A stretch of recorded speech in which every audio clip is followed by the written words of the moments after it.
ये 9 दिन सृजन के हैं, इसीलिए जो चाहते हो वो बन जाओगे, जैसी दृष्टि वैसी सृष्टि, तो ये सृजन के हैं। तो मंत्र के साथ अगर हवन या यज्ञ किया जाए तो क्या वो उसको एम्पावर कर देता है?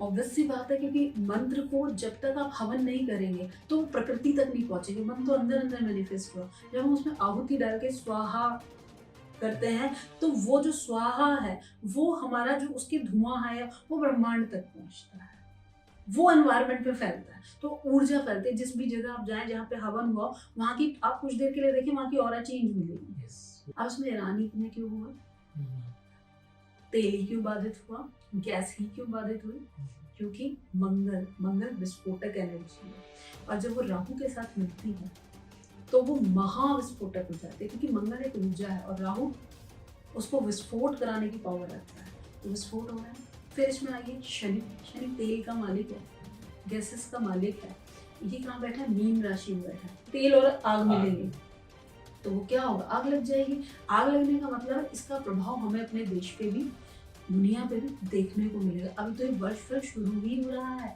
और जब ये होगा तो अभी तो ये चीजें एग्रीवेट भी होंगी, और इसके जो फल मतलब जिसके रिजल्ट है बहुत लंबे चीजें। तो जैसे मंगल क्रोध का भी कारक होता है और आप मंगल के बारे में बता रहे हैं, तो क्या लगता है ये अब जो वॉर है, क्या इसमें भारत भी कूद पड़ेगा? इमोशंस के कारण, डर के कारण फैसले, इंडिविजुअल व्यक्ति के अंदर धर्म को लेकर बदले की भावना, पावर को ग्रास्प करने की इच्छा, कहीं ना कहीं इस तरीके की चीजें होंगी जहाँ पे हम देखेंगे कि हाँ, लोगों का जो स्तर होता है वो बदल रहा है, कॉन्फ्लिक्ट्स होने के चांसेस है बहुत ज्यादा, वो मानसिक स्तर बदल जाएगा। दो चीज होती है, एक सनशाइन होता है, एक मूनशाइन होता है। तो सनशाइन देखा जाता है या मूनशाइन देखा जाता है? जब आप किसी की कुंडली देखते हैं तो उसमें लगन देखा जाता है या राशि देखी जाती है? सिंह और लियो के लिए ये साल कैसा रहेगा? लियो के लिए ये साल जो है मान और प्रतिष्ठा से भरा हुआ रहेगा। जोखिम में किया गया निवेश आगे चल के फायदा मिल सकता है। सूर्य को जल दें, आदित्य हृदय स्तोत्र का पाठ करें, और शनिवार के दिन किसी काली गाय को या कोई मंदिर में जाकर गायों की सेवा। Deep dialogues with Rahul Bedi में आपका स्वागत है दोस्तों। आज का हमारा ये पॉडकास्ट बहुत टाइमली एक पॉडकास्ट आने वाला है। जैसा आपको मालूम है कि अब हिंदू धर्म के अकॉर्डिंगली नया साल आने वाला है, तो हमारा ये पॉडकास्ट आज एस्ट्रोलॉजी और स्पिरिचुअलिटी पे बेस्ड है। जब नवरात्रे होते हैं तभी नया साल क्यों आता है, और जब नए साल में नए नवरात्रे आ रहे हैं तो आपको क्या करना चाहिए, ये इस पॉडकास्ट में हमने डिस्कस किया है। इसके साथ इस पॉडकास्ट में किस राशि, किस लग्न पे क्या प्रभाव पड़ेगा, ये भी हमने डिस्कस किया। उस राशि या उस लग्न के जो जातक हैं उनको क्या उपाय करने चाहिए जिससे उनकी लाइफ और बेटर हो, ये भी हमने इस पे डिस्कस किया। तो इन्हीं सब विषयों पर चर्चा करने के लिए आज हमारे साथ जो शख्सियत हैं उनका नाम है श्रीमती डॉक्टर दीप्ति श्रीकुंज।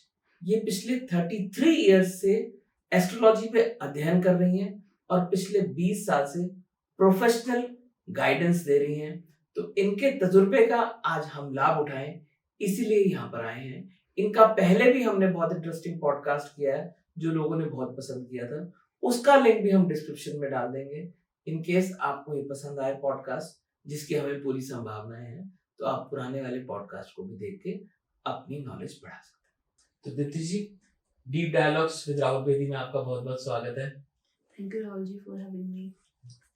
दीप्ति जी, जैसे अब ये हमारा विक्रम संवत नया आ रहा है और हमारे हिंदू शास्त्रों के हिसाब से हमारा अब न्यू ईयर स्टार्ट होगा, तो जो हमारा कैलेंडर ईयर है वो 31 ऑफ दिसंबर से एक दिन 31 ऑफ दिसंबर की रात खत्म होती है, 1 ऑफ जनवरी आ जाता है, तो हमारा कैलेंडर ईयर चेंज हो जाता है। मैं ये जानना चाह रहा हूँ, जो विक्रम संवत चेंज होता है, क्या उसमें भी सिर्फ डेट चेंज होती है या उसके कुछ और एस्ट्रोलॉजिकल मायने भी होते हैं? राहुल जी, जो हमारा कैलेंडर जो होता है वो ग्रेगोरियन उस पर चलता है, जिसको कहते हैं कि सूर्य पृथ्वी की ओर तरफ चक्कर लगाता है, उसके अकॉर्डिंगली चेंज होता है। लेकिन जो हमारा नव संवत्सर है वो सूर्य चंद्रमा के चक्र पर चलता है। इस दिन पे बसंत ऋतु के पास में आता है।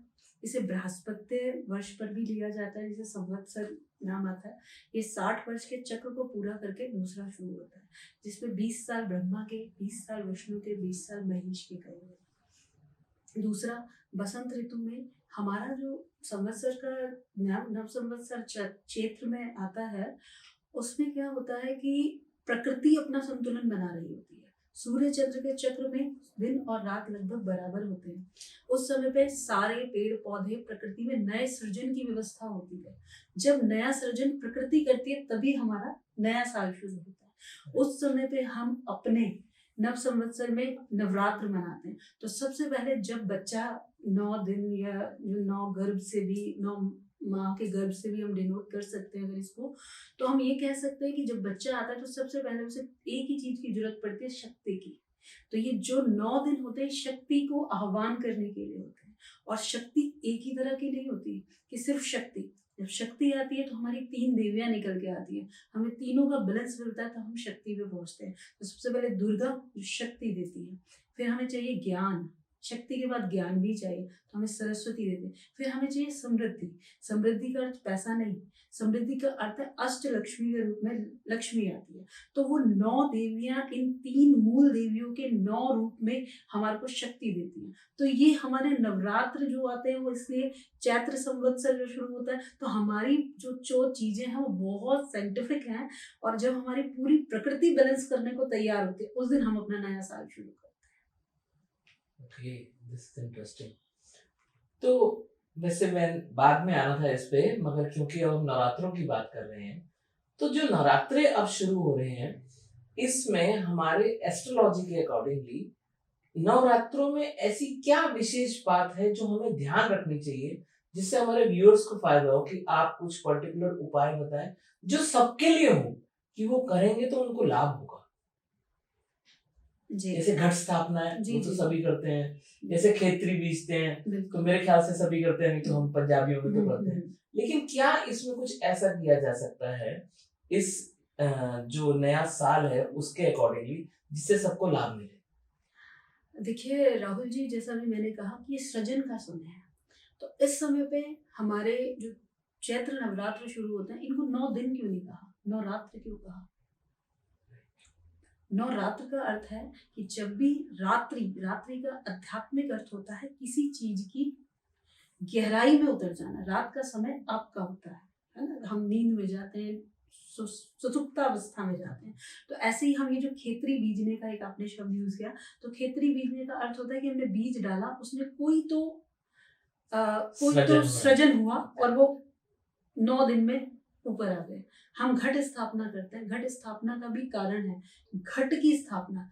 घट कौन है? तो कहते हैं ना, घट घट में प्राण है, तो वो घट में प्राण की रूप में हम उसको लेते हैं।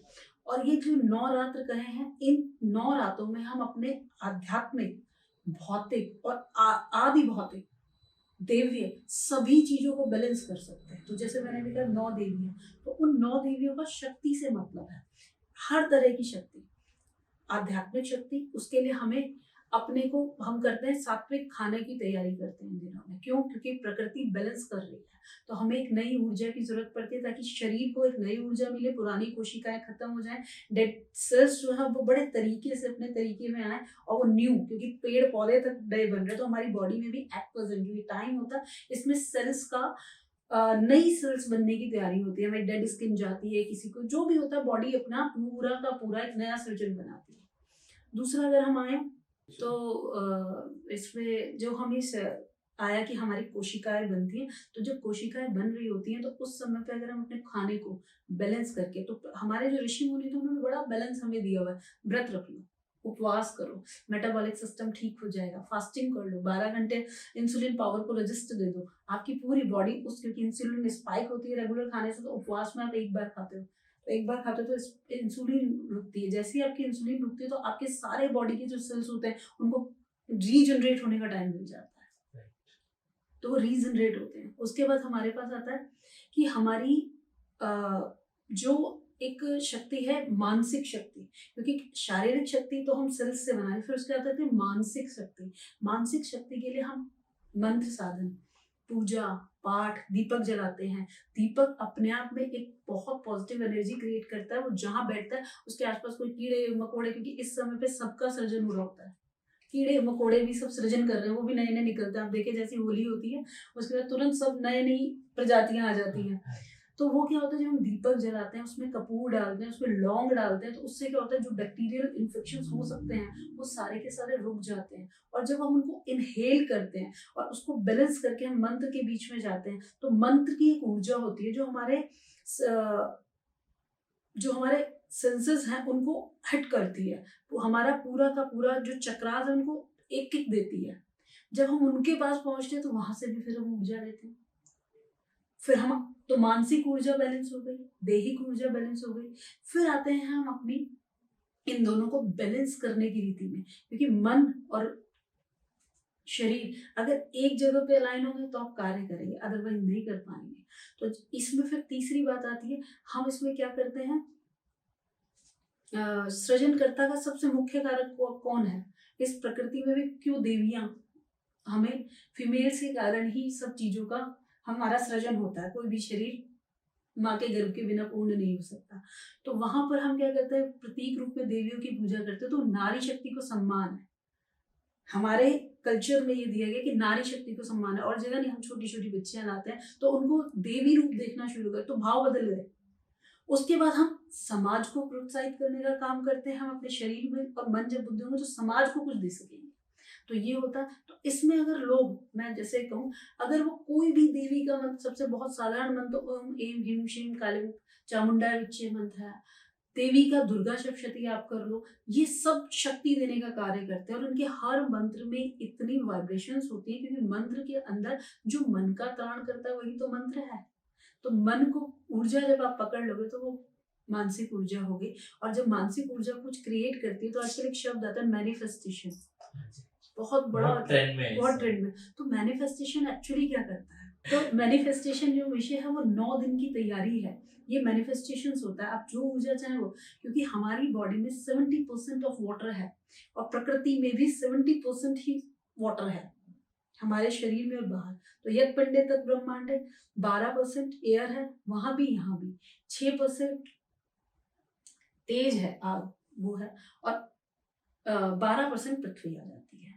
तो ये सब मिलके जो हमारा कॉम्बिनेशन बनता है, ये हमारे शरीर में भी है वहां पे। तो जब हम बैठकर मन को पकड़ते हैं, तो मन कौन है, मन ही जल है, क्योंकि चंद्रमा का कारक पानी को कहा गया है, चंद्रमा का कारक मन को कहा गया। तो जब हम उस चंद्रमा पे काम करते हैं, तो आपको एक लाउत्से करके एक वैज्ञानिक रहे, उन्होंने पानी के ऊपर एक्सपेरिमेंट किया था कि उन्होंने कुछ नहीं किया, उन्होंने पानी लिया और उसको बोलना शुरू करा कि आप बहुत अच्छे हो, आप बहुत अच्छे हो। और एक को बोला I hate you, I hate you, इस तरह से कुछ करा उन्होंने। तो जब उन्होंने उनके क्रिस्टल्स देखे, तो जो जिनको उन्होंने बहुत प्यार किया, जिनको बहुत अफेक्शन दिया, वो बहुत सुंदर क्रिस्टल्स थे। और जो दूसरे क्रिस्टल्स थे वो खराब, उनकी शेप अगली शेप।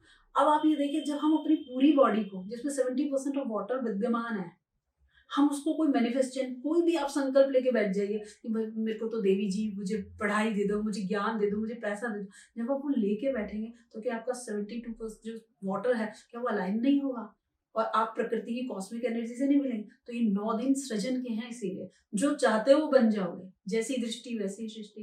तो ये सृजन के हैं। तो आपको ये सब कुछ 9 दिन आपको मंत्र लेके बैठ जाए, तो उसमें विचार, क्योंकि संकल्प करा जाता है, सम्यक नाम संकल्प। तो पहले आप संकल्प लेते हैं, आप 9 दिनों में लोग देवी दुर्गा सप्तशती के पाठ भी कराते हैं। तो उसमें क्या होता है, संकल्प दिया जाता है। तो संकल्प कई बार काम में होते हैं, काम में मतलब मेरी ये इच्छा पूर्ति हो जाए, तो वो इच्छा ही तो मैनिफेस्ट हुई, जब उसके साथ फिर आप अलाइन होते हैं। जैसे आपने कहा मंत्रों की बहुत वैल्यू है इस समय, तो मंत्र के साथ अगर हवन या यज्ञ किया जाए तो क्या वो उसको एम्पावर कर देता है?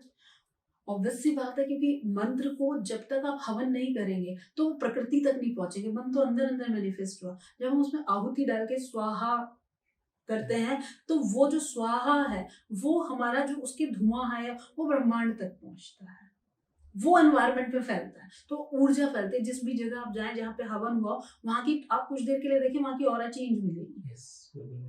आप किसी व्यक्ति के पास तो उसको तो बहुत टाइम लगता है अपने आप को उस पावर तक लाने, लेकिन अगर कहीं पे यज्ञ या हवन हुआ है, आप उस जगह पे जाएं तो आप देखेंगे उस जगह की ऑरा बदल जाएगी, स्मेल बदल जाएगी और आपके विचार भी बदल जाते हैं कुछ देर के लिए। तो हवन बहुत जरूरी है। हवन मंत्र को पूर्णता देता है। तो अब हम अपने टॉपिक पे आते हैं जिसकी आप बात कर रहे थे। क्योंकि हमारा टॉपिक जो है इस बार एस्ट्रोलॉजी पे है, because you are a well known astrologer. तो जो ये अब हमारा जो अब नया साल शुरू होगा, उस हिसाब से क्या कुंडली भी परिवर्तित होगी? जी जी राहुल जी, क्योंकि ग्रह तो हर समय चल रहे हैं, लोग तो रहे नहीं है। तो जब ये चल रहे हैं तो जिस समय पे ये बना है, जैसे इस बार 19 मार्च को सुबह 6 बजे के आसपास बनेगा, तो उस समय जो हमारा कुंडली का जो उस समय नव संवत्सर की कुंडली आएगी वो मीन राशि से शुरू होगी। तो मीन राशि से शुरू होगी तो मीन राशि में सूर्य, चंद्र, शुक्र, शनि ये ग्रह हैं। कुंभ राशि में मंगल और राहु और बुध बैठे हैं। गुरु मिथुन राशि में बैठा है। केतु 5th हाउस में है सिंह का। तो ये सब प्लैनेट्स जो हैं बैठेंगे, और जब ये बैठेंगे तो इनका प्रभाव होगा। जैसे आज की हम बात कर रहे हैं तो आज अभी की जब हम बात कर रहे हैं तो हमारे पास वर्ल्ड वॉर की सूचनाएं मिल रही हैं। भाई कुछ इस तरह चल रहा है, ईरान हो रहा है। अब उसमें ईरानी में क्यों हुआ? तेल ही क्यों बाधित हुआ? गैस ही क्यों बाधित हुई? क्योंकि मंगल विस्फोटक एनर्जी है, और जब वो राहु के साथ मिलती है तो वो महाविस्फोटक हो जाती है, क्योंकि मंगल एक ऊर्जा है और राहु उसको विस्फोट कराने की पावर रखता है। तो विस्फोट हो रहा है। फिर इसमें आइए शनि तेल का मालिक है, गैसेस का मालिक है। ये कहाँ बैठा है? मीन राशि में बैठा है। किसके साथ बैठा है? चंद्रमा के साथ, सूर्य के साथ, और सूर्य चंद्र उसके एंटी है। और किसके साथ बैठा? शुक्र के साथ। तो शनि महाराज किसको? मीन राशि में नेपच्यून भी चल रहा है इस समय पे। नेपच्यून वरुण देवता को कहते हैं, जो वाटरी चीजों के मालिक हैं। तो वाटर के मालिक है एक्चुअली। वरुण मतलब जल। आपने अगर मैंने जो पढ़ा शायद जो मैंने कि हमारे जो यात्रा थी जहां से हमारा सामान आ सकता था वो समुद्र रोका गया है, वहां से रास्ता रुका है। तो वहाँ नेपच्यून और शनि की युति हो रही है, क्योंकि दोनों 6 डिग्री के नियरली क्रॉस हो रहे हैं। नेपच्यून 6 पे क्रॉस हो रहा है, शनि उससे आगे के मूव कर रहा है। तो जैसे ही हुआ तेल, शनि को सब तेल के नाम से तो जान, तेल बाधित हो रहे हैं, गैस बाधित हो रही है, जो भी चीजें हमें मिल सकती है तो ये बाधित हुआ। और मंगल राहु की ऊर्जा ने विश्व में इस समय कहीं ना कहीं कुछ ना कुछ चल रहा है। तो अब जब 19 मार्च को ये ग्रह परिवर्तित होंगे, ये चल रहे हैं, ये उस दिन के बन गए हैं। ओके। क्योंकि मंगल पहले प्लेसमेंट ले चुका, तो उस दिन के दिन पे जो ये लग्न उदय होगा तो ये ग्रह प्लेस्ड हो चुके हैं। तो इन्होंने पहले से राशि बना ली थी। तो अब ये मंगल की मूवमेंट 45 दिन में होती है, तो अभी चल रहा है। उसी बीच में नव संवत्सर भी आ गए। तो संवत्सर का शुरुआत में युद्ध देखने को मिल रहा है, शुरू हो रहा है लेकिन देखने मिल रहा है। और तेल की इनकी समस्याएं बनी रहेंगी जब तक ये यहाँ से क्रॉस होकर नहीं निकल जाएंगे। तो ये समस्याएं अभी और बढ़ेंगी। ये समस्या क्योंकि संवत्सर पे आ गई है। जब हमारा जैसे होता है ना हर वर्षफल बनाते हैं, तो वर्ष के फल, तो वर्ष में जब ये शुरुआत हो तो फल तो पूरे साल चलता ही रहेगा। या तो इसकी समस्याएं देखी जाएंगी या कुछ होगा। अब जैसे अगर मैं इसमें बात करूं, मंगल एक ऊर्जा है, कई बार ईगो भी है। तो यहाँ पर जो क्लैश हो रही है, जो मैं अपने उससे वो ईगोस क्लैश हुई है, जिस कारण से ये सारा कुछ ईरान, इजराइल और अमेरिका की ईगो क्रैश हुई है। ईगो क्रैश होने से उन्होंने पूरी उसको पकड़ लिया। लेकिन ये जब बना है तो उनके लिए भी बना है, हमारे लिए भी। तो हमारे देश में क्या दिक्कतें आई कि हमारे लिए ये आपूर्तियां बंद हो गई। क्या ये एग्रीवेट होगा? अब ये वर्ल्ड वॉर में कन्वर्ट हो सकता है या अब ये कम हो जाएगा? देखिए, ये इस साल पूरे बार रहेगा, और ये 2-3 बार एक दूसरे से षडाष्टक बना रहा है। जैसे शनि और मंगल जब सिंह राशि में पहुंचेंगे तो मार्च के आसपास 2027 के आसपास ये षडाष्टक बनेगा। तो उस टाइम पे एक मूवमेंट आएगी। अभी ये करंट में चल रही है। अभी थोड़े दिन में कुंभ राशि से मंगल निकलकर मीन में आ जाएगा, शनि मंगल खुद ही साथ हो जाएंगे। तो अभी तो ये कुंभ में है और शनि मीन में है, लेकिन अब मंगल 45 दिन बाद मूवमेंट करता हुआ शनि के पास पहुंचेगा, जिसे अपने आप में एक विस्फोटक योग कहते हैं। क्योंकि दो अलग अलग ऊर्जा, तेल और आग, शनि तेल मंगल आग, जब ये दोनों मिलेंगे तो ये क्या करेंगे? विस्फोट करेंगे। तो इनके बहुत ज्योतिष बहुत इंटरेस्टिंग सब्जेक्टों से पीछे जो दिए थे कारक हैं, ये वो सब जब मिलाए जाए तो आपको ऐसा लगता है कि अरे ये था। तो वही वाला जब तेल और पानी मिलेंगे तो क्या लगेगी? आग लगेगी। वो सॉरी तेल और आग हाँ। मिलेंगे, तो वो क्या होगा, आग लग जाएगी। आग लगने का मतलब है इसका प्रभाव हमें अपने देश पे भी, दुनिया पे भी देखने को मिलेगा। अभी तो ये वर्ष भर शुरू ही हो रहा है, और जब ये होगा तो अभी तो ये चीजें एग्रीवेट भी होंगी, और इसके जो मतलब जो इसके रिजल्ट है बहुत लंबे झेलने पड़ेंगे। और हमारे भारत की कुंडली देखी आपने इस साल हाँ, कैसी? भारत की कुंडली भी बिल्कुल देखी। भारत का वृष लगन है, भारत को भी मंगल की दशा शुरू हुई है 2025 के सितंबर से। अच्छा। तो भारत को भी जो दशा शुरू हुई है मंगल की, भी मंगल फिर वही ऊर्जा, क्रोध, और मंगल की दशा शुरू होने से मंगल जो है हमारे भारत की कुंडली में जो है मार्केश है, द्वादशेश का मालिक है और सप्तमेश का मालिक। सप्तमेश, सप्तम स्थान जो होता है वो पति पत्नी का कहा जाता है, या पार्टनरशिप का कहा जाता है, या हमारे जिनके साथ व्यापारिक संबंध होते हैं, बिजनेस का। तो मंगल की दशा शुरू होते ही भारत के व्यापारिक संबंधों में परेशानियां होनी शुरू हुई। कहीं कभी कोई टैरिफ लगा रहा है, कभी ये वाली हमारी उधर से बंद हो रहा है, कभी कोई चाइना। तो आप देखिए भारत के साथ मंगल के आते ही हम, पता ही नहीं चला कैसे उलझ गए, और हमारी भारत की जो विदेश नीतियां, व्यापार नीतियां थी, वो कहीं ना कहीं गड़बड़ा गई। डॉलर बहुत ऊपर चला गया, सबसे उच्चतम स्तर में मैंने डॉलर को देखा है भारत के कंपेयर में। तो उससे क्या हुआ, भारत विदेशी व्यापार के लिए बार बार विदेश का है, तो मंगल वहां से शुरू, तो विदेशी नीतियां, व्यापारिक नीतियां सब गड़बड़ा रही हैं। और आग, ईगो अंदर ही अंदर जल रहा है। हमारे देश को मंगल का मतलब क्या होता है, भाई भाई कटे, मंगल को भाई का कार्य भी क्या। तो मंगल जब जैसे ही दशा शुरू हुई सितंबर में, आप नोटिस, मैंने वो यूजीसी बिल जब आया, जो अभी आया, तो आप ये देखिए जो भाई थे सारे जो हमारे हिंदू हैं सब भाई हैं, और वो जो भाई हैं उनको बांट दिया गया, आप ये हो, आप ये हैं, आप ये हैं। तो मंगल ने तो अपना पूर्ण प्रभाव दिखा दिया। मैं इसमें इंडिविजुअल्स को या जो कर रहा है उसको नहीं मानती। मैं जब, क्योंकि मैं, आपने कहा एस्ट्रोलॉजर, तो मैं तो ज्योतिष की गणना, जब मंगल आया तो उसने भाई बांट दिए। अगर देश की बात करें तो वही घर हो गया, तो उसके अंदर जो भाई थे वो सब बटे। जो एक समाज था जिसमें हम सब, भारत में ये कहते हैं हम, तो उसको कभी ये वाले पॉइंट में आ गया हमारा भारत, तो भाइयों की लड़ाई हुई। ठीक है। और वो मंगल एग्रेशन देता है, और भाई का बल, वो कहते हैं ना, भाई मिले तो बल बढ़े, भाई हटे तो बल घटे। तो घबराहट हो गई अंदर ही अंदर लोगों के, कि हम आपस में बढ़ जाएंगे तो हमारा क्या होगा, हम कैसे चलेंगे। ये कहीं ना कहीं आ गया सबके अंदर, ब्लड के अंदर एक जोश आ गया। उधर से भी बोल रहे हैं मंगल ब्लड का कारक भी है, जोश, सारी सेना उसके अंदर आती है, सारी की सारी सेनाएं उसके अंदर है।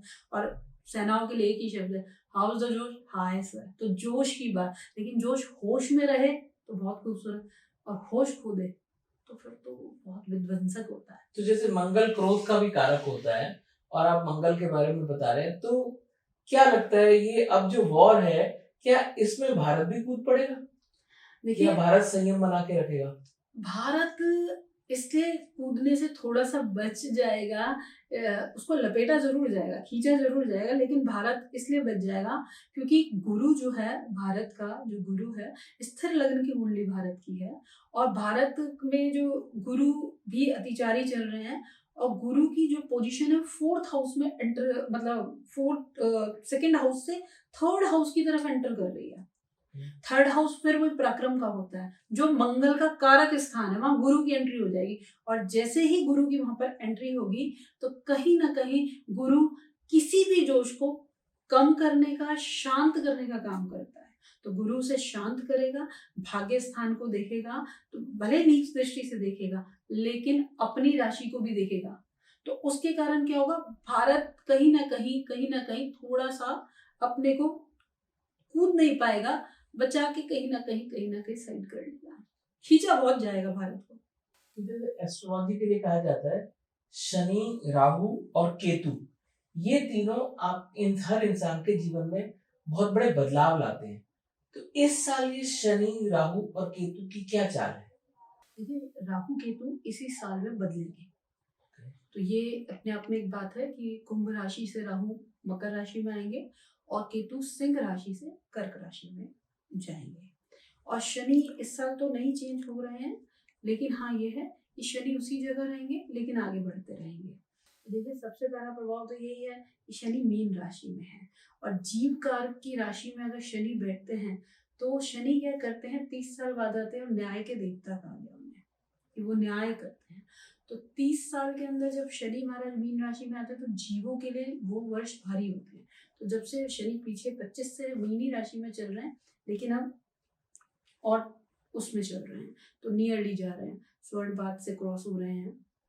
तो उसमें क्या है कि आप जैसा देख रहे हैं कि जब से शनि महाराज मीन राशि में है तो जीवों के लिए चीजें महंगी हो रही है, मतलब आम जन के लिए चीजें महंगी होती जा रही है, महंगाई बढ़ती चली जा रही है, अप्रोच कम होती जा रही है। तो इस साल में क्या होगा, जब शनि होता है तो दुर्भिक्ष के कारक बनते हैं, यानी कि दुर्भिक्ष, कहीं पे सूखा पड़ जाए, अकाल हो जाए।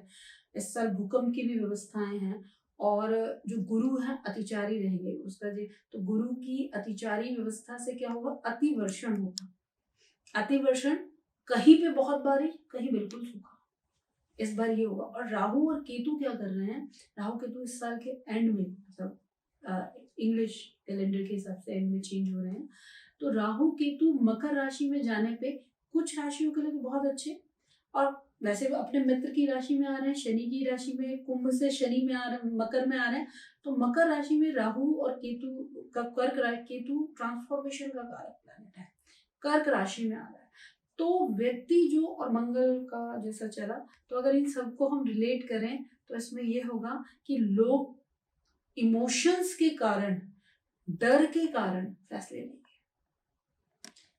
आमजन इंडिविजुअल लेवल पे लेंगे, अपने परिवारों की स्थितियों पे लेंगे, और देश विदेश या हमारे जो सत्तासीन लोग हैं इसमें, हाँ एक पॉइंट और है कि अक्टूबर के आसपास पे जो हमारे देश के बड़े लोग हैं या जिनके नाम पर हमारा देश या हमारे बड़ी व्यवस्थाएं हैं, वो लोगों के लिए संकट का समय उत्पन्न होगा अक्टूबर के आसपास, क्योंकि काल चक्र की 10वीं राशि में राहु आएंगे, मकर राशि में, तो और चतुर्थ स्थान में केतु आएंगे, तो मानसिक स्थिति गड़बड़। तो हमारे बड़े लोगों के लिए, जो हमारे देश में बड़े हैं या बड़ी, जिनके नाम पे हम जाने जा सकते हैं, यानी कि हमारे अंबानी हो गए, अडानी हो गए, जो व्यापारिक, जिनकी वजह से हमारा देश चलता है, उन लोगों को कहीं ना कुछ संकटों का सामना भी करना पड़ेगा।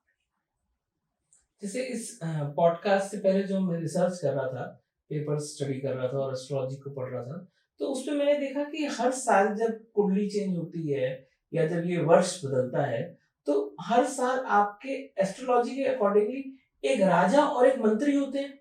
हाँ बिल्कुल। तो इस साल काउंसिल चेंज, तो इस साल भी वो काउंसिल चेंज होगा। हाँ, इस साल राजा और मंत्री कौन से आएंगे और उससे क्या प्रभाव पड़ेगा? देखिए, राजा इस बार गुरु हैं और मंत्री हमारे मंगल महाराज हैं।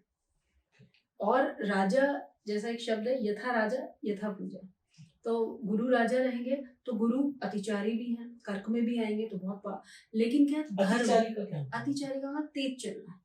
गुरु एक साल में अपना पूरा जॉडिक पीरियड पूरा करते हैं साइकिल को अपने, लेकिन इस बार वो 12 साल में पूरा जॉडिक पूरा कर लेते हैं। तो इस बार वो 8 साल में जॉडिक पूरा करेंगे, मतलब वो पीछे से शुरू हो चुका है, वो चलते 25 से 33 में पूरा हो रहा है, बृहस्पति वर्ष जिसे हम संवत्सर में भी यूज कर रहे हैं हमेशा, तो वो तेजी में पूरा होगा। तो उसकी वजह से जब भी कोई धर्म कारक प्लैनेट अतिचारी होता है तो उससे क्या होता है कि आपकी धार्मिक भावनाएं या तो बहुत हाई हो जाती हैं और या फिर उसमें चोट लगती है। एक पॉइंट है। अब मंत्री, तो आपको एक और बात है, हम जैसे नॉर्मली देखते हैं कि प्रधानमंत्री की ज्यादा विशेषता है, मतलब ज्यादा पावर होती है कंपैरेटिवली टू राष्ट्रपति। तो सेम मंत्री किसको, कौन है हमारे राजा, तो गुरु है, चलो वो तो धर्म पे बात करेंगे, लेकिन एक्शन प्लान किसके हाथ में गया, मंगल के हाथ में।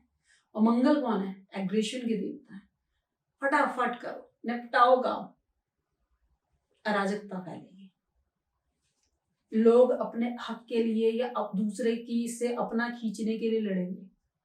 और छोटे छोटे जगह, छोटी छोटी, बड़े तो ये तो देशों की बात हुई, अगर आप देखेंगे इंडिविजुअल व्यक्ति के अंदर धर्म को लेकर बदले की भावना, पावर को ग्रास्प करने की इच्छा, कहीं ना कहीं इस तरीके की चीजें होंगी जहां पे हम देखेंगे कि हाँ, लोगों का जो स्तर होता है वो बदल रहा है, कॉन्फ्लिक्ट्स होने के चांसेस है बहुत ज्यादा, वो मानसिक स्तर बदल जाएगा, ऊर्जा जो लगाम के बिना ऊर्जा चलेगी वो विध्वंसक होती है। तो मंत्री के मंगल होने से वो ऊर्जा विध्वंसक हो रही है।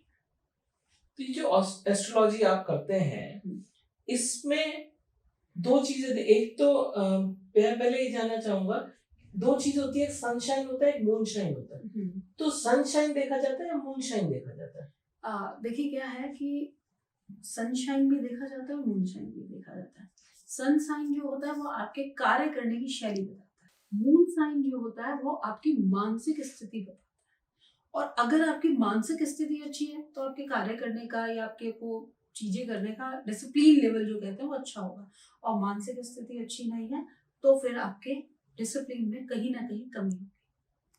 तो इसमें 72% वाटर की बात करी तो मून राशि का ज्यादा प्रभाव हो जाता है कंपेरेटिवली सन राशि, क्योंकि मून के मन के बिना, मन के हारे हार मन के जीते, तो मन एक बहुत पावरफुल चीज बन के आती है। कई लोग शरीर से भी एबल नहीं होते, डिसेबल होते हैं, जैसे हमने देखे भी हैं। तो लेकिन उनकी मानसिक ऊर्जा इतनी हाई होती है कि वो अपने कार्य पूर्ण कर जाते हैं।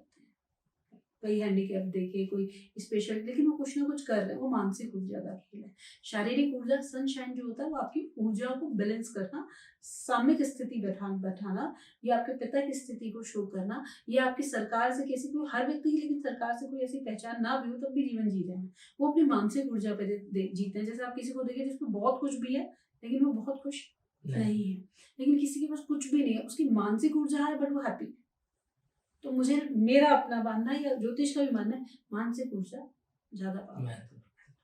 मैं चाहता हूँ कि जो हमारे व्यूअर्स हैं उनको देखो, सबको ना अपनी पर्सनल आइडेंटिटी में ज्यादा इंटरेस्ट होता है। और हमने अब समाज की बात कर ली, अपने देश की बात कर ली। देश और समाज के बिना किसी इंसान की कोई वैल्यू नहीं। पर उसके अलावा उसकी अपनी पर्सनल आइडेंटिटी, उसकी अपनी फैमिली, उसकी अपनी ग्रोथ, उसकी भी बहुत बड़ी वैल्यू है। उसकी भी सबके मन में जिज्ञासाएं हैं। तो अब हम इस पे आ रहे हैं कि क्या क्या किस किस राशि से क्या प्रभाव पड़ेगा। उससे पहले मैं ये जानना चाहता हूँ, जब आप किसी की कुंडली देखते हैं तो उसमें लग्न देखा जाता है या राशि देखी जाती है? राहुल जी, सही, बिल्कुल बढ़िया। देखिए, लग्न वो समय है जिस समय जब आपने बर्थ लिया तो उस टाइम पे जो राशि आसमान में उदय हुई, जिस नक्षत्र पे उदय, वो आपका लग्न बन के आया। और उस दिन चंद्रमा उस समय पे जिस राशि में था वो आपकी राशि बन के आई। तो लग्न और राशि, तो लग्न आपको प्रारब्ध से मिलता है, मन चंद्रमा भी आपको प्रारब्ध से मिलता है। आपके सारे ग्रह संयोजन ऊपर वाला बैठाता है, जब वो समय उदित होता है आपका जन्म हो जाता है। तो लेकिन क्या है, लग्न आपकी शारीरिक ऊर्जा बताता है कि आपकी शारीरिक ऊर्जा कैसी है, आप कैसे दिखते हैं, आपके वात पित्त कफ की स्थिति क्या है ये, और आप किसी को बैठकर कैसा फेस कर सकते हैं। तो ये आपकी, जैसे कोई बच्चा है वो हमें अच्छा लगने लगा, हमने नहीं पहचानते हम उसकी मान से, लेकिन वो सुंदर है इसलिए बच्चा, तो प्रारब्ध, पहले रचा प्रारब्ध फिर बना शरीर, तो लग्न की ऊर्जा आई। अब इसमें आते हैं हम एक और चीज जो आपने दूसरी पूछी थी, राशि। तो राशि आपकी मानसिक ऊर्जा है, और मानसिक ऊर्जा शारीरिक ऊर्जा से जब तक अलाइन नहीं होगी, बराबर नहीं चलेगी, आप किसी कार्य को नहीं पूर्ण कर पाएंगे। तो दोनों का बहुत बहुत बहुत अलग अलग स्तर है और दोनों बहुत बहुत महत्व रखती है। तो अगर हम दोनों के अलग अलग कॉम्बिनेशंस पे जाएं तो फिर तो बहुत लंबा हो जाएगा। और अगर हमारे व्यूअर्स कमेंट करेंगे तो हम उस पे भी धीरे धीरे जाके हम फर्दर पॉडकास्ट कर सकते हैं। पर क्योंकि अब सबका वो नया संवाद आ रहा है और सबकी राशि और वो चेंज होगी, तो हम एक एक करके सब पे थोड़ा थोड़ा बात करना चाहेंगे। तो पहले मेष और एरिस जिसकी राशि है या लग्न है, उसके जीवन में क्या प्रभाव पड़ेगा और उनको क्या एक उपाय करना चाहिए? ठीक है, मेष राशि वाले जातकों के लिए, मेष राशि कालचक्र की सबसे पहली राशि है, मंगल मालिक है, वो इस साल मंत्री भी है, तो ऊर्जा का समय है। लेकिन 12वें घर में जिस समय हम बात कर रहे हैं तो उस समय 12वें घर में सूर्य, चंद्र, शनि, राहु मिलेंगे, तो सॉरी शनि और शुक्र मिलेंगे, तो उसकी वजह से, और मंगल 11वें घर में, तो ऊर्जा बहुत होगी, काम के नए नए मौके मिलेंगे उनको। खर्च भी आएगा, हो सकता है वो विदेश जाने की बात करें या कहीं भ्रमण की बात करें जिसकी वजह से खर्च होगा। और परिवार की स्थिति में कहीं ना कोई मांगलिक उत्सव अगर वो इस साल चाह रहे होंगे या होना होगा तो वो स्थिति भी बनेगी जून के बाद। और फाइनेंस के लिए मैं जरूर एक चीज इनमें बोलना चाहूंगी, क्योंकि शनि और मंगल दोनों की दृष्टि इनके धन स्थान पे रहेगी, वृष राशि पे। तो हाँ, इनके पैसे का एकदम फ्लो अप एंड डाउन चलेगा, तो उसको इनको बैलेंस करना। और उपाय क्या बताना चाहेंगे आप उनके लिए? मैं चाहूंगी ये लोग अगर सुंदरकांड का पाठ करते हैं पूरे साल, सुंदरकांड रेगुलर ना कर सके तो कम से कम शनिवार और मंगलवार तो जरूर करें। तो इसमें एक क्वेश्चन और है, क्या पाठ करना जरूरी है या पाठ की जगह अगर वो यूट्यूब पे वीडियो चला दे, क्या उसका भी कुछ प्रभाव पड़ता है? देखिए, अगर हम बैठकर करते हैं तो पूरी चेतना सारी लगती है, तो उसका तो प्रभाव हो जाएगा। लेकिन समय की व्यस्तता और आज की भौतिक युग में जो भागदौड़ है उसके कारण तो कम से कम सुनेंगे भी तो श्रवण शक्ति पूरा काम करेगी। Something is better than nothing. हाँ, something is better than nothing. वृषभ और टॉरस जिनका लग्न हो या राशि हो? वृषभ राशि जो है शुक्र की राशि है, दूसरी राशि है काल चक्र की। इसके 11वें स्थान पे सारे 4 ग्रह और 10वें स्थान पे 3 ग्रह मिलेंगे। और फिर वही बात आई कि वृषभ राशि का जो मालिक शुक्र है वो सूर्य चंद्र शुक्र शनि के साथ बैठेगा। तो हाँ, इनके पास कलात्मक कार्यों की व्यवस्थाएं पहुंचेंगी। और सेकेंड हाउस में गुरु होने के कारण हाँ, इनकी वाणी से कुछ कार्य पूर्ण होने की स्थिति बनेगी। आध्यात्मिक स्थिति भी इनकी थोड़ी जगेगी। अगर कोई प्रेम प्रसंग के बीच में कोई जातक हो या कम उम्र के बच्चे हो तो हाँ, वो उस तरफ बढ़ेंगे या उनको कुछ अच्छे गुड न्यूज या प्रपोजल जैसे हो जाएंगे। तो इन सब स्थितियों में वो रहेंगे और काम को 2-1 बार बदलने की पूरी कोशिश करेंगे या सेटिस्फेक्शन कम मिलेगा। इसलिए क्या है, इसलिए तो नहीं कि ध्यान कहीं और है। एग्जैक्टली, सही पकड़े आप, बिल्कुल सही पकड़े। क्योंकि शुक्र के साथ शनि भी बैठ गया है, सूर्य चंद्र, तो शुक्र की तरफ ज्यादा ध्यान है, काम की तरफ कम ध्यान है।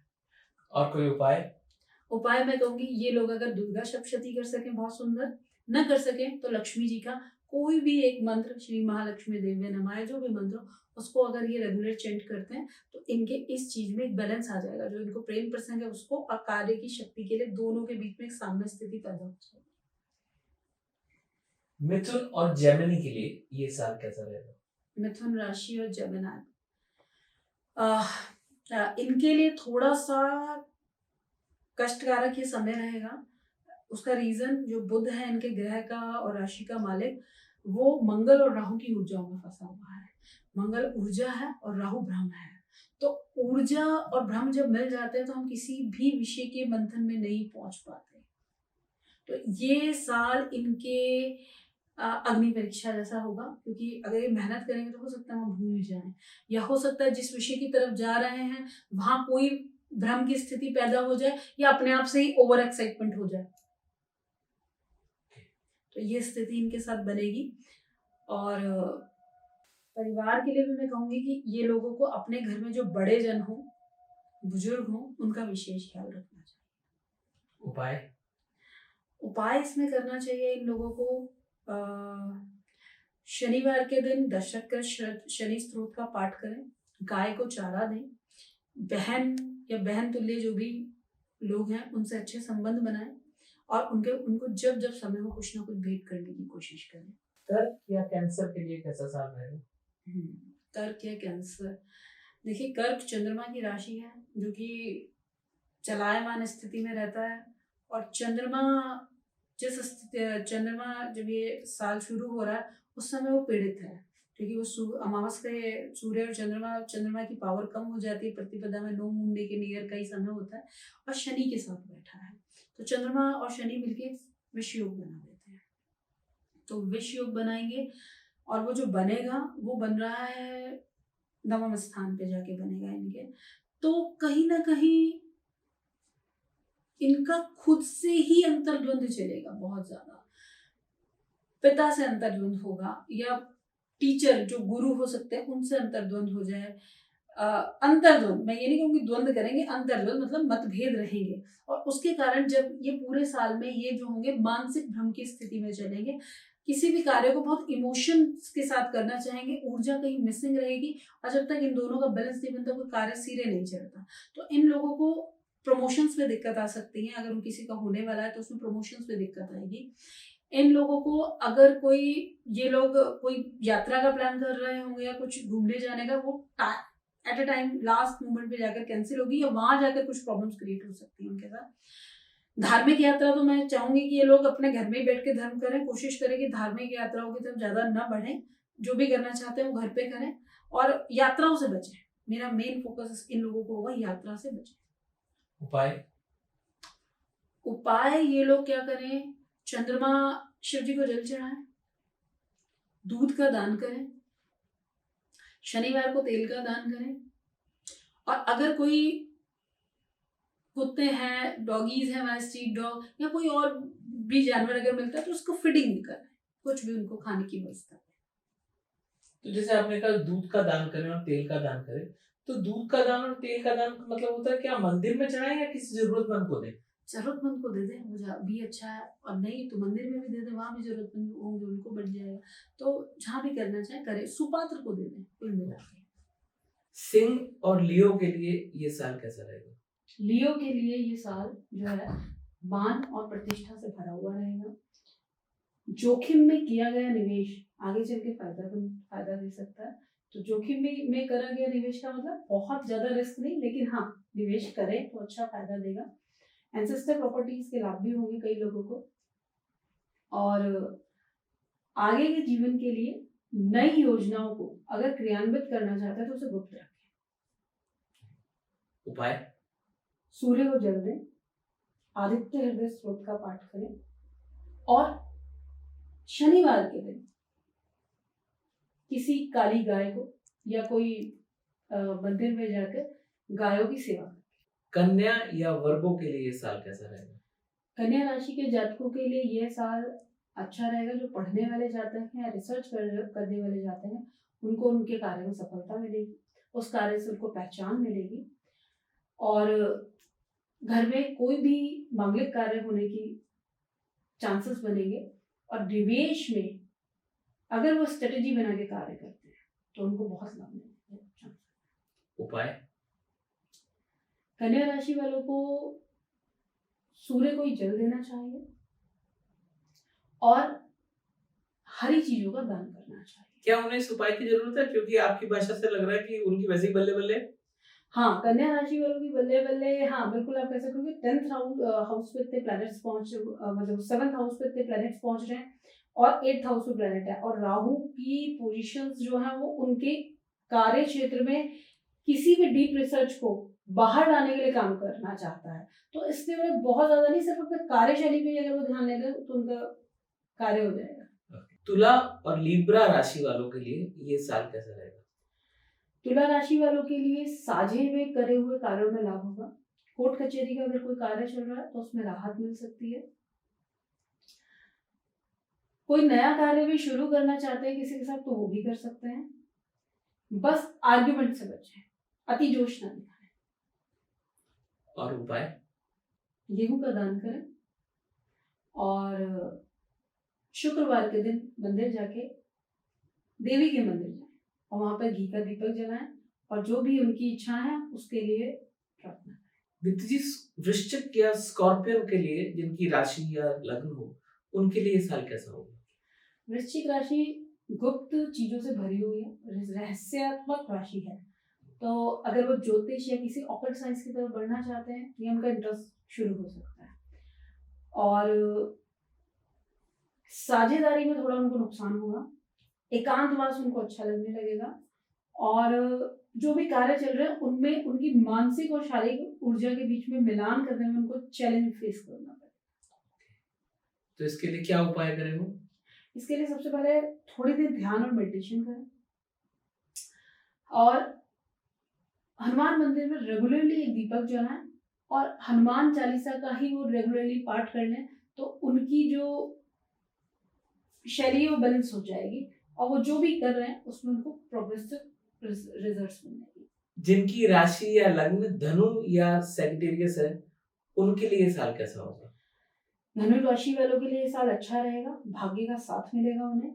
गुरु महाराज जो उनके लग्न स्वामी है वो इसी साल जून में उच्च के हो जाएंगे, तो कोई लंबी यात्रा का सहयोग भी बन सकता है। और जो बच्चे बाहर पढ़ना चाहते हैं या किसी एग्जाम की तैयारी कर रहे हैं, किसी चीज को पाना चाहते हैं, तो अगर वो थोड़ी सी और मेहनत कर लें तो वो अपने मन चाहे रिजल्ट्स को पा लेंगे। और धन का भी लाभ मिलेगा उनको, मतलब व्यवस्थाएं हो जाएंगी। उपाय? गुरुवार को मनाएं, अपने गुरु तुल्य लोगों की बात माने, क्रोध नियंत्रण में रखें बस। मकर या कैप्रिकॉर्न जिनकी राशि या लग्न है, उनके लिए विक्रम संवत कैसा रहेगा? मकर राशि वालों के लिए यह साल मिला जुला प्रभाव लेकर आएगा। उनके कार्यों में चुनौतियां बढ़ेंगी। राहु के आने से अचानक से कभी ग्रोथ भी मिलेगी, तो लेकिन उनको जो उनका डाउन पॉइंट मतलब ड्रॉप होगी जब उनकी एनर्जी, उसको संभालना बस सबसे जरूरी काम है। अगर वो उस टाइम पे अपने के ड्रॉप को संभाल गए तो उनको राहु अचानक से राइज दे देगा, और जो उनका प्लेनेट लॉर्ड है वो उनको लाभ दे देगा। तो जो भी आगे की कार्यशैली है, चाहे वो किसी भी उम्र के लोग हों, वो उसको अपनी एनर्जी के डाउन को संभाल के रखें और बहुत अति उत्साह में भी काम ना करें। दोनों कार्य उनके साथ होंगे, उनका एनर्जी का परेशानी बैठेगी। घर से दूर जाने के योग भी बनेंगे, तो उससे भी हो सकता है उनको होम सिकनेस फील हो, ये तो एनर्जीज को संभालना पड़ता है। उपाय? मकर राशि वालों को दशरथ कर शनि स्त्रोत का पाठ करना चाहिए, और गोले से बनी हुई नारियल से जिसे कह सकते हैं उन चीजों का दान करते रहना चाहिए। कुंभ या एक्वेरियस जिनकी राशि या लग्न है, उनके लिए ये साल कैसा रहेगा? कुंभ राशि वालों को नए प्रोजेक्ट्स मिल सकते हैं, नए कार्य में उनको आगे से इनवाइट हो सकते हैं वो लोग। कार्यशैली में उनके बहुत सुधार आएगा। जो भी संबंध मेंटेन होंगे वो दूर जाकर उनको लाभ देने की तैयारी करेंगे, और जो लोग विदेश से जुड़ी हुई नीतियों पे या विदेश जाने की तैयारी में हैं, तो वहां से भी उनको लाभ के चांसेस। उपाय? इन लोगों को भैंसे को चारा देना चाहिए। ये तो थोड़ा टिपिकल हो गया, क्या कोई और भी है जो सिंपली हो सके?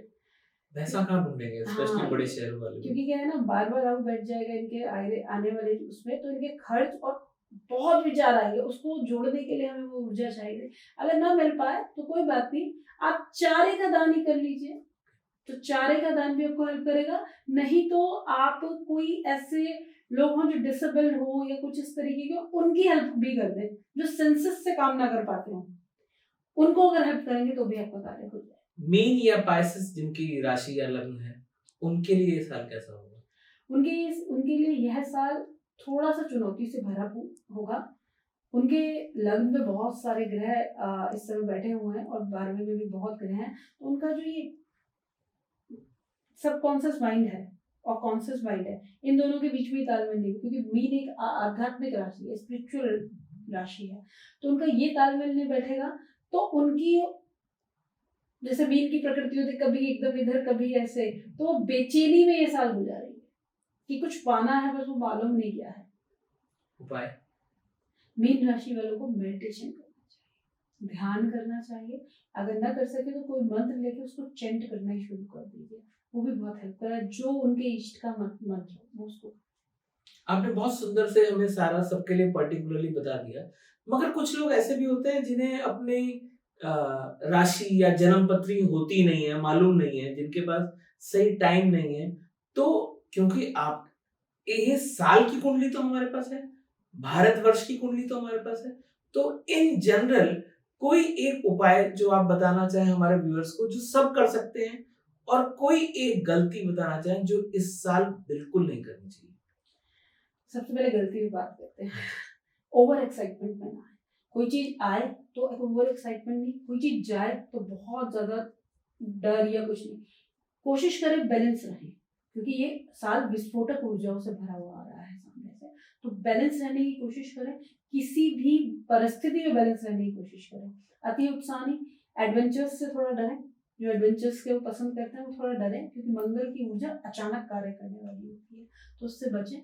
और जो मैं सबको बोलना चाहूंगी कि एक मंत्र जो या एक उपाय जो सबको कर लेना चाहिए, एक तो अपने ईष्ट के मंत्र को बार बार चेंट करें, और अगर वो नहीं है तो ओम नमो भगवते वासुदेवाय, जो सृष्टि के रचनाकार हैं या सृष्टि का पालन करते हैं हमारे विष्णु जी, उनका ओम नमो भगवते वासुदेवाय नमः, इस मंत्र को चेंट करें। उससे आपकी जो एकदम से ऊर्जा किसी भी एक्साइटमेंट में या डर में जाएगी, उसको वो बैलेंस कर देंगे। और दूसरा कार्य है कि आदित्य हृदय स्त्रोत का पाठ करें।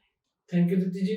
बहुत आनंद आया आपसे मिलके और आपने बहुत ही कम समय में बहुत अच्छे से हमारे व्यूअर्स के लिए, इनफैक्ट मेरे लिए बहुत कुछ बताया। मेरे को भी आज बहुत कुछ नया जानने को मिला। उम्मीद करता हूँ आप सबको भी बहुत एन्जॉयमेंट हुआ होगा, कुछ नॉलेज मिली होगी। अगर आप दीप्ति जी से कनेक्ट करना चाहते हैं तो हम नीचे डिस्क्रिप्शन में डिटेल्स दे देंगे, आप उनसे भी कनेक्ट कर सकते हैं। और अगर आप इसे चाहते हैं हम और भी ऐसे पॉडकास्ट लाएं तो पार्ट 2 भी इसमें मेंशन कर सकते हैं।